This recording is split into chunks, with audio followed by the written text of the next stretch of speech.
Hey guys, so I arrived at Real Food Daily. I found right next to my hospital. It's on La Cienega, but I'm going to put the address down below. That way you guys can see where it's at. And just so you know, every time you come to LA, make sure you have change because you're going to have to end up paying, the little parking meters. Very rare you're going to find a place that is free.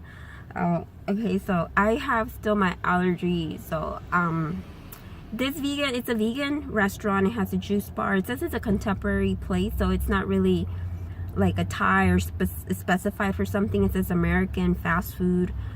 So we'll give it a try how it is. I wish I could have two cameras, that way I can really read you the information, but I'll post it up, that way you guys can see what's it about. Hopefully it's good.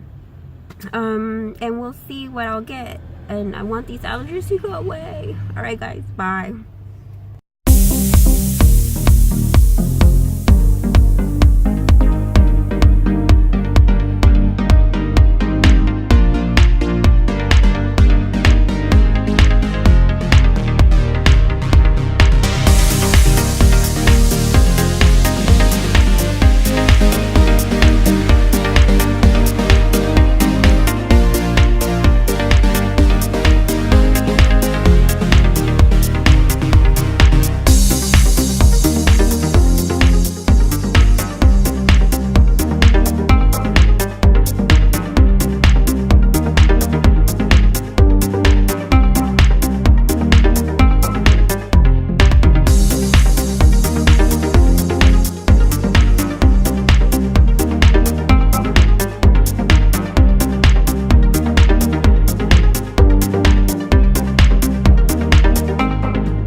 Breakfast pizza, tofu scrambled, tater tots, tempeh, bacon, which was freaking delicious, ranchera sauce, and gluten-free options too.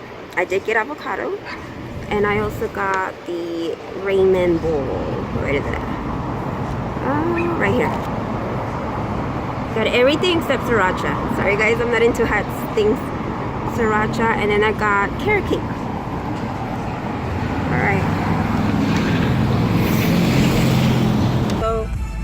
I forgot something to mention. I like this music. Which is really good news, that when I saw my doctor, I haven't really put this out there much because sometimes it's not in my head, but I had a kidney transplant. This is my second one. First one was when I was 8, and it lasted me about 15 years. That rejected. We don't know why. It just did. I did what I could. I didn't know why. And it just happened. My body just started attacking the kidney, which rejected. So got my second transplant from my mom about 10 years ago.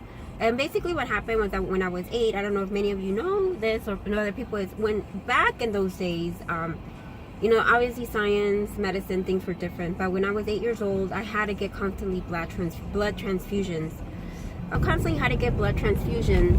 And I don't recall the reason why, but I believe my system was just not developing enough red blood cells. So I had to get blood transfusion for several different people, obviously, that matched my my blood type. But with that came me also getting their antibodies with them.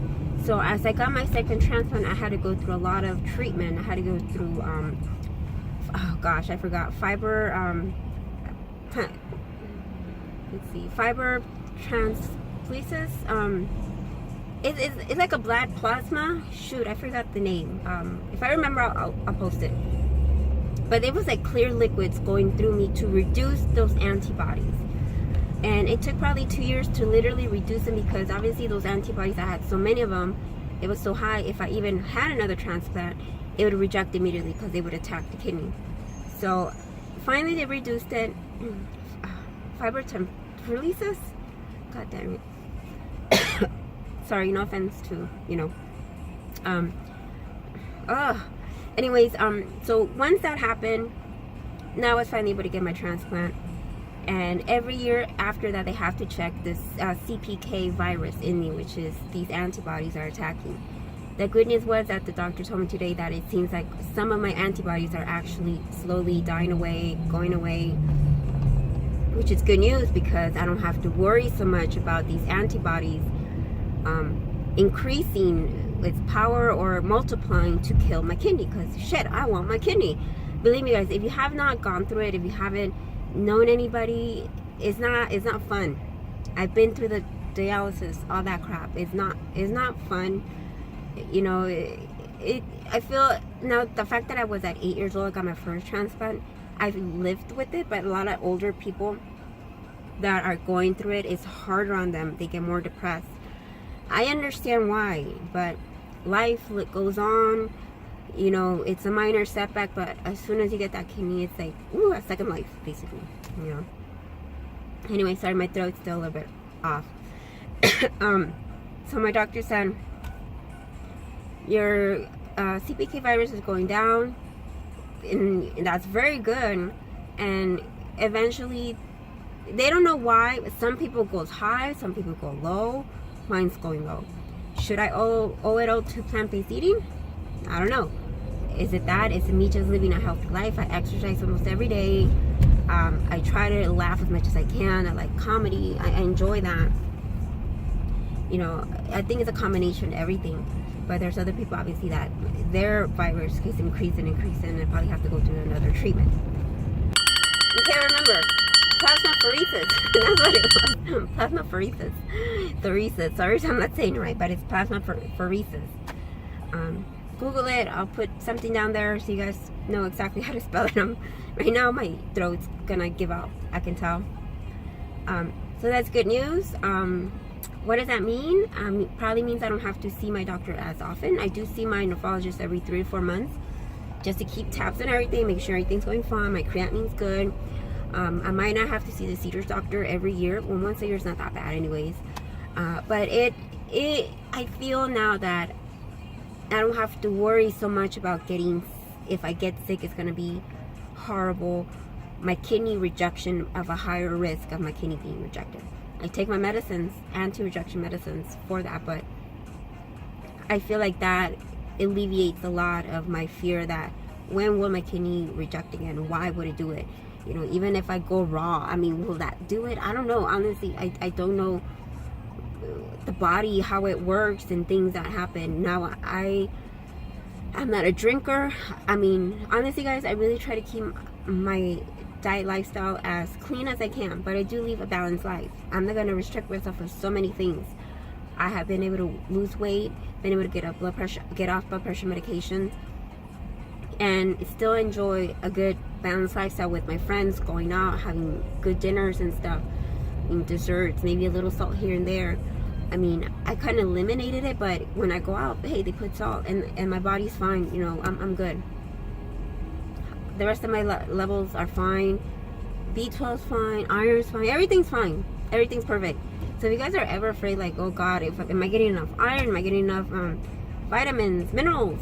Go with your doctor. Get a full blood panel, and see what comes up. They might come out like, oh, you're low in vitamin D.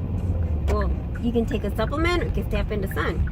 Fortunately for me, I cannot stay out in the sun because my skin's very sensitive due to the medications. If I stay too long, the possibility of skin cancer will happen. I always put sunblock on me. I try to protect myself as much as I can, so you're probably not going to see me bikinis and shorts that much, and plus I'm not really into that. So what else? I don't want to make this too long, but hey, that's good news.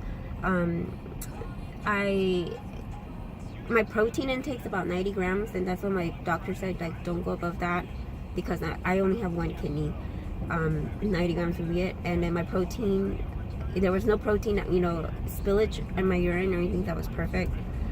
So I'm gonna keep doing what I'm still doing, and we'll see next year how it goes, and hopefully those CPK viruses keep going down, and then all I have to rely not I don't have to now worry about a higher risk of kidney rejection or possibly getting another treatment of plasmapheresis, because that's also like being in the hospital for a few days, you know, and getting an IV treatment. And I hate needles. It's the second transplant I had, my veins literally shrunk. I'm a very hard stick. I know where to stick at me, and I always tell the nurses, right here, right there, you know. And if you know your body, you know. It's like, listen, lady, I've been poked hundreds of times, okay, so I want it right here, not where you think, no, here. And they always get it because I know my body. All right, guys, so that's good news. I'm pretty happy, and obviously that's gonna raise, I guess, my endorphins, and that might be the one thing that you know, keeps you going, you know. So for those people who aren't in dialysis, my throat, oh, sorry guys, don't think it's the end of everything. I think when you're on dialysis, it gives you an appreciation of what you have. The fact that you can freaking pee and get rid of your toxins, because dialysis is where they clean you out, because your kidneys, I don't know, 75% more rejection, failure. The fact that you can right now eat fucking bananas if you're a banana person, you know, and when you're in dialysis you can't. Potassium. There's other things you have to be careful. Water intake. Appreciate now that you can. If you're not in dialysis, if you don't, you know, appreciate the fact that you can drink liters of water, that you have the foods, everything you can. When you're in dialysis, it's limited, especially if you're at the point where your kidney's done, because you can't filtrate. There's no other way for your water from inside, your toxins, to come out besides the pee. Your kidneys are your natural filter, and they get rid of that. Okay, it's gonna be last because my throat's like really hurting. Anyways, so those on dialysis, it's not the end. It's, I think, a new way of appreciating what you had and now what you have to go through, and you can still live a normal life. There's gonna be limits, but you know, at least during dialysis, once you get your transplant, appreciate that again. The fact that, fuck man, I can pee, I can drink, I can eat 30 bananas. Appreciate. There's so many other people. Sometimes they see people that are in drugs, alcoholics, and it's like, God, like, I never done that, and I have to go through this. And these people are like hardcore alcoholics, cocaine addicts, and nothing happens to them. You know, yeah, there's gonna be those times you're gonna ask yourself, like, why me? You know, I don't know. I mean, I do believe in incarnation. Maybe I did something bad in my past life. Maybe, I don't know. And maybe now I'm paying for it. I mean, mine was hereditary. My dad's aunt had it, and I guess it skipped down and I got it. But I feel like I live a normal life besides taking my medicine twice a day, every day, for the rest of my life. I have to do that. Okay, I'm gonna cut it off. Maybe I'll do another video if you guys are interested. Another video about my experience from what happened when I was 8, then what happened with rejection, then my second transplant and stuff. I could do that, but my throat's kind of done. Alright guys, have a good one, and I am so happy that I got some good news today. Thanks.